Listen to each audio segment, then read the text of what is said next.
Me, Ravi Sharma. I am a medical student. May I ask your name? My name is Sachin, How old are you? 25 years old. I am going to take your ear and eye test. Visual acuity. To test the visual acuity of central vision, use a Snellen eye chart. Position the patient 20 feet from the chart. Patient who wear glasses other than for reading should put them on. Ask the patient to cover one eye with a card to prevent looking through the fingers and to read the smallest line of the print possible. Attempting the next line may improve performance. A patient who cannot read the largest letters should be positioned closer to the chart.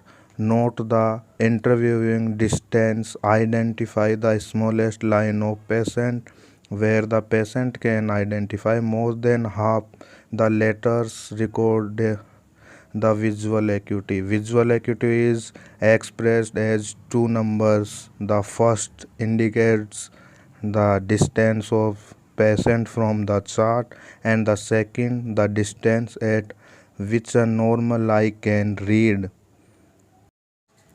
Visual field static vehicle test.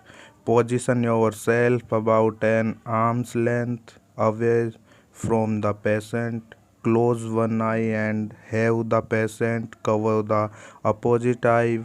While starting at your open eye, place your hands about 2 feet apart of the patient's ear. Wiggle your finger and slowly bring your moving fingers forward into the patient's center of view.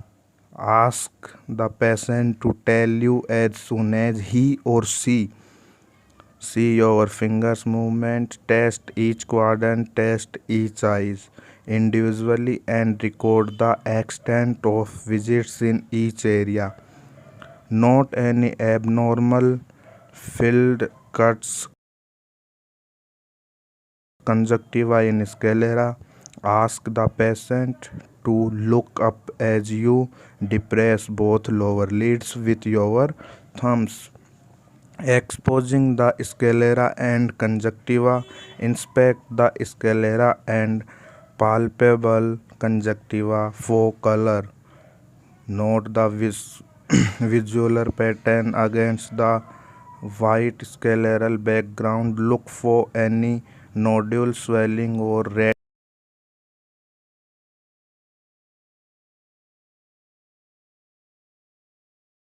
pupil. Number 1 size in a dim light. Inspect the size, shape and symmetry of both the pupil. Measure the pupils with the cards showing black circle of varying size.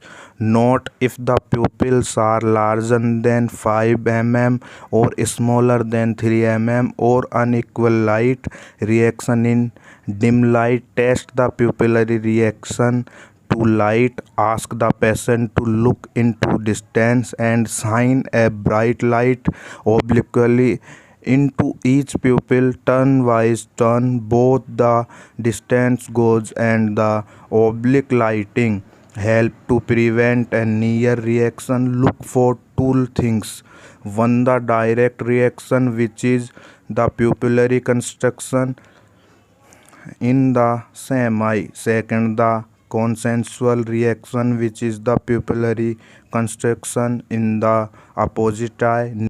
Next, near reaction. If the reaction to light is impaired, test the near reaction in both dim and normal light. Testing one eye at a time makes it easier to concentrate on the pupillary responses. Hold your pencil at about 10 cm from the patient eyes. Ask the patient to look alternatively at it and into the distance directly behind it. Watch for pupillary constriction construction with near effort and convergence of the eyes. Extraocular movement. Ask the patient to follow your finger or pencil as you sweep through the six cardinal directions of gaze, making a wide edge in the air. Lead the patient's gaze number 1 to the patient's extreme right, then to the right and upward and down to the right, then without passing in the middle to extreme left to the left and upward and down on the left. Pause during upward and lateral gaze to detect nystagmus. Move your fingers or pencil at comfortable distance from the patient. Convergence. Ask the patient to follow your finger or pencil as you move it in toward the bridge of the nose. The converging eyes normally follow the object to within 5 cm to 8 cm of the nose. Due to unavailability in pandemic, I am using another object to demonstrate. Using your fundoscope, locate the optic disc, bring it into sharp focus, and then examine it. Note for any sharpness, clarity, color, and size of the disc. Usually it's yellowish orange to creamy pink.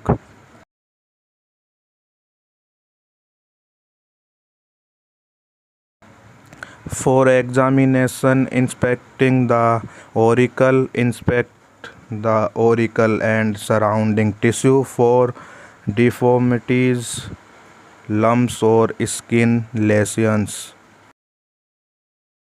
Due to unavailability, I am using another device to demonstrate. To see the ear canal and drum, use an otoscope with the largest ear speculum that inserts easily into the canal. Inspect the ear canal, noting any discharge, foreign bodies, redness of skin, or swelling. Inspect the ear drum, noting its color.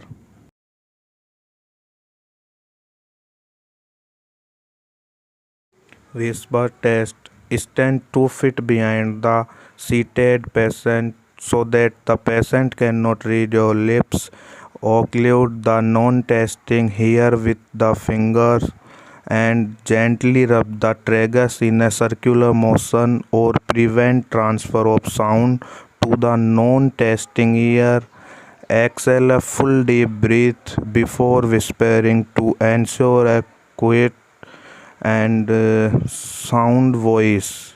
Quiet and sound voice. Whisper a combination of 3 numbers or letters such as 43 and 91. Use a different letter number combination for the other ear. Interpretation. The normal patient will repeat initial sequence correctly or the patient responds incorrectly, so test it a second time with the different letters number combination. Abnormal. 4 of the 6 possible letters and numbers are incorrect. Weber test. Place the base of the lightly vibrating tuning fork firmly on top of the patient's head or on the mid of the forehead. Ask whether the patient hears the sound on one side or on both sides. Normally, the vibration is heard in the midline or equally in both ears. If nothing is heard. Try again, pressing the fork more firmly on the head. In unilateral sensory hearing loss, sound is heard in the good ear. Remember, sensory neural hearing loss, which is unilateral, sound is heard in the good ear. Rene test. Compare air conduction with the bone conduction. Place the base of a lighting vibrating tuning fork on the mastoid bone behind the ear level with the canal. Ask if the patient hear the vibration. Normally the sound is heard longer through the ear air conduction than through the bone conduction. In conductive hearing loss, sound is heard through bone longer than through air.